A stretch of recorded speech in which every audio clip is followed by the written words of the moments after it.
Hello friends, स्वागत है हमारी वीडियो में। आज की वीडियो बात करने वाले हम अपने Tecno Spark 30C 5G device के अंदर हॉटस्पॉट पासवर्ड कैसे चेक कर सकते हैं, इसके हम बताएंगे। तो सिंपली क्या, जैसे हमारे पास ये टेक्नो डिवाइस है, इसके अंदर में सिंपली सेटिंग्स को ओपन कर लेना है।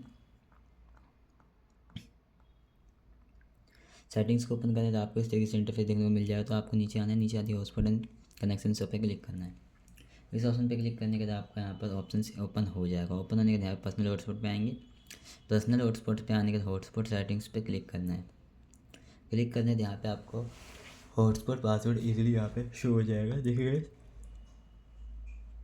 तो यहाँ पे अगर आपका पासवर्ड वगैरह चेंज करना तो आप यहाँ पे क्लिक करके इसको हटा के दोबारा पासवर्ड भी डाल सकते हैं। तो हम यहाँ से इजीली यहाँ से पासवर्ड को चेक भी कर सकते हैं। यहाँ पे देखिए ये पासवर्ड लिखा हुआ है, इसको आप सेम आपने जिस भी डिवाइस में वो कनेक्ट करना है उस पर टाइप करके आप इसको इजीली कनेक्ट कर सकते हो। और यहाँ पे हॉटस्पॉट नेम वगैरह आपको चेंज देखना हो तो देख सकते हैं। तो इस तरीके से हॉटस्पॉट पासवर्ड चेक कर सकते हैं अपने Tecno Spark 30C 5G device के अंदर। तो गाइस हमारी वीडियो पसंद है तो वीडियो को like, channel subscribe and bell icon को दबाना ना भूलें। तो मिलते हैं अगली वीडियो, तब तक के लिए बहुत बहुत धन्यवाद, बहुत बहुत थैंक यू।